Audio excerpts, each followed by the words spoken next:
Israel के प्रधानमंत्री Netanyahu को हुआ कैंसर। बांग्लादेश पर कभी भी हो सकता है आतंकी हमला।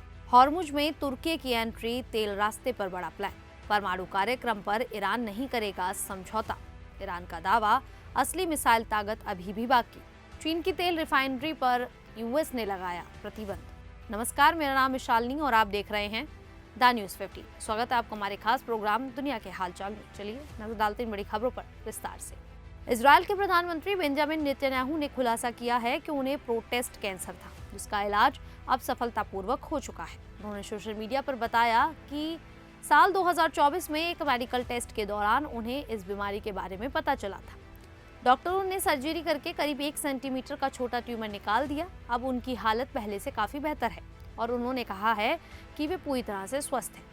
नेतन्याहू ने कहा कि उन्होंने इस बात को पहले इसलिए सार्वजनिक नहीं किया क्योंकि उन्हें डर था कि ईरान इस खबर को लेकर फेक न्यूज़ फैला सकता है। मीडिया रिपोर्ट्स के अनुसार दिसंबर 2024 में उनकी प्रोस्टेट सर्जरी हुई थी, लेकिन उस समय ये नहीं बताया गया था कि ये कैंसर से जुड़ी सर्जरी थी। प्रधानमंत्री कार्यालय के मुताबिक उनका इलाज हदासा मेडिकल सेंटर में हुआ। नेतन्याहू ने कहा कि जैसे ही उन्हें बीमारी का पता चला, उन्होंने तुरंत इलाज शुरू कराया। 1996 में पहली बार प्रधानमंत्री बनने वाले नेतन्याहू कई बार इजराइल के प्रधानमंत्री रह चुके हैं।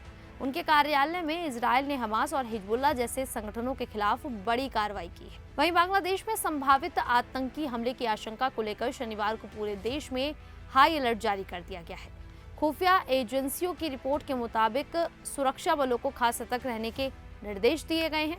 रिपोर्ट्स के अनुसार संसद भवन, पूजा स्थल, मनोरंजन केंद्र, सेना और पुलिस से जुड़े ठिकाने आतंकियों के निशाने पर हो सकते हैं। हथियार भंडार यानी आर्मरी पर भी हमले की आशंका जताई गई है। मीडिया रिपोर्ट्स के मुताबिक ये अलर्ट एक संदिग्ध आतंकी ऑपरेटिव इश्तियाक अहमद सामी उर्फ अबू बकर की गिरफ्तारी के बाद जारी किया गया। उस पर 2 बर्खास्त सैन्य कर्मियों के संपर्क में रहने का आरोप है। हालांकि अधिकारियों ने किसी आतंकी संगठन का नाम सार्वजनिक नहीं किया है। पुलिस मुख्यालय ने सभी सुरक्षा एजेंसियों को चौकसी बढ़ाने के आदेश दिए हैं। इसमें सीआईडी, स्पेशल ब्रांच और काउंटर टेररिज्म यूनिट जैसी एजेंसियां शामिल हैं। देश भर की पुलिस को भी हाई अलर्ट पर रखा गया है। अधिकारियों का कहना है कि आतंकी अलग अलग तरीकों से हमला करने की कोशिश कर सकता है, इसलिए संवेदनशील इलाकों में सुरक्षा बढ़ा दी गई है और लगातार निगरानी की जा रही है। वहीं तुर्की के विदेश मंत्री हकान फिदान ने लंदन में पत्रकारों से बातचीत करते हुए कहा कि अमेरिका और ईरान के बीच संभावित शांति समझौते के बाद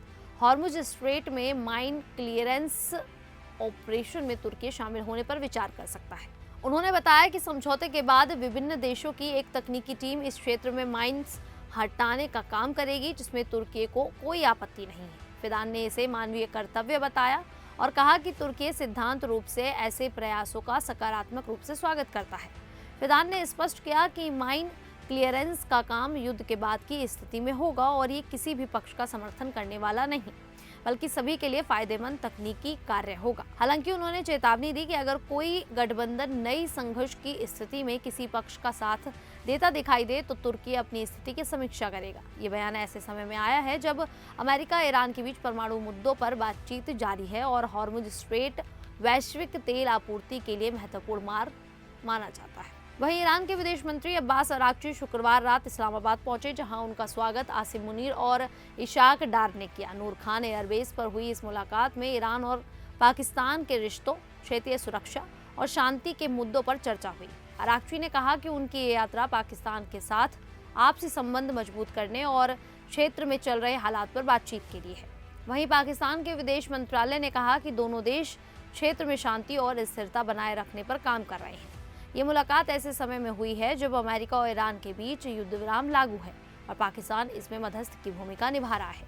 वहीं इब्राहिम अजीजी ने साफ कहा है कि अब्बास अराक्ची की पाकिस्तान यात्रा का परमाणु बातचीत से कोई संबंध नहीं है। अजीजी ने जोर देकर कहा कि ईरान का परमाणु कार्यक्रम उसकी रेड लाइन है और इस मुद्दे पर कोई समझौता नहीं किया जाएगा। इसी बीच अमेरिकी प्रतिनिधि स्टीव विटकॉफ और जेरेड कुशनर भी इस्लामाबाद पहुंचने वाले हैं ताकि शांति वार्ता को आगे बढ़ाया जा सके। हालांकि ईरान ने साफ कहा है कि अराक्ची की अमेरिकी अधिकारियों से कोई सीधी मुलाकात तय नहीं है।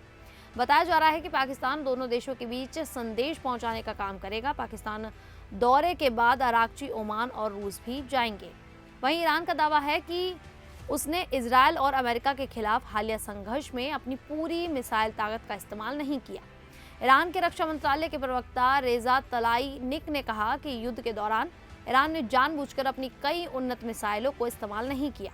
उनका कहना है कि देश के पास अभी भी बड़ी संख्या में आधुनिक मिसाइलें मौजूद हैं। ईरानी अधिकारियों के मुताबिक युद्ध विराम से पहले तक उनकी सेना ने इजरायल के कब्जे वाले इलाके के ऊपर मजबूत नियंत्रण बनाए रखा। उन्होंने कहा कि जरूरत पड़ने पर ईरान अपनी बाकी मिसाइल क्षमता का इस्तेमाल कर सकता है। हाल ही में रूस की तरफ से भी दावा किया गया था कि ईरान के पास कुछ ऐसी मिसाइलें हो सकती हैं जिनकी ताकत दुनिया ने अभी तक नहीं देखी है। अब ईरान के नए बयान को उसी दावे से जोड़कर देखा जा रहा है। ईरान ने यह भी कहा है कि वो देश में 1000 से ज्यादा तरह के हथियार बनाता है और लंबे संघर्ष के लिए तैयार है। ईरानी सरकार का कहना है कि उसकी सैन्य ताकत अभी भी मजबूत बनी हुई है। वहीं अमेरिकी राष्ट्रपति डोनाल्ड ट्रंप प्रशासन ने चीन की बड़ी तेल कंपनी हैंगली पेट्रोकेमिकल पर प्रतिबंध लगा दिया है। अमेरिका का आरोप है कि इस कंपनी ने अरबों डॉलर का ईरानी तेल खरीदा है। अमेरिकी वित्त विभाग का कहना है कि ये कदम ईरान की तेल कमाई रोकने के लिए उठाया गया है।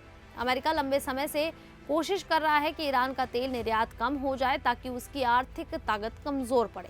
इसके साथ ही अमेरिका ने करीब 40 शिपिंग कंपनियों और जहाज़ों पर भी प्रतिबंध लगाए हैं। इन जहाज़ों को शैडो फ्लीट कहा जाता है। ये जहाज़ बिना पहचान जाहिर किए तेल ले जाने का काम करते हैं ताकि प्रतिबंधों से बचा जा सके। हैंगली पेट्रोकेमिकल की रिफाइनरी चीन के डालियान शहर में है और ये हर दिन लगभग 4 लाख बैरल तेल प्रोसेस कर सकती है। रिपोर्ट्स के मुताबिक कंपनी 2023 से ईरानी तेल खरीद रही थी। जानकारी के अनुसार चीन ईरान के सबसे बड़े तेल खरीदारों में शामिल है। रिपोर्ट्स बताती हैं कि ईरान के निर्यात होने वाले तेल का 80% से ज़्यादा हिस्सा चीन खरीदता है। खैर, जिस तरीके से अमेरिका ने अब चीन पर प्रतिबंध लगाया, क्या ऐसे में चीन कोई बड़ा एक्शन लेता हुआ नजर आएगा? आप सभी अपनी राय हमें कमेंट करके ज़रूर दीजिएगा। अभी के लिए इतना ही। फिर हाजिर होंगे ऐसी ही देश और दुनिया से जुड़ी बड़ी खबरों के साथ। तब तक के लिए देखते रहिए द न्यूज़ 15।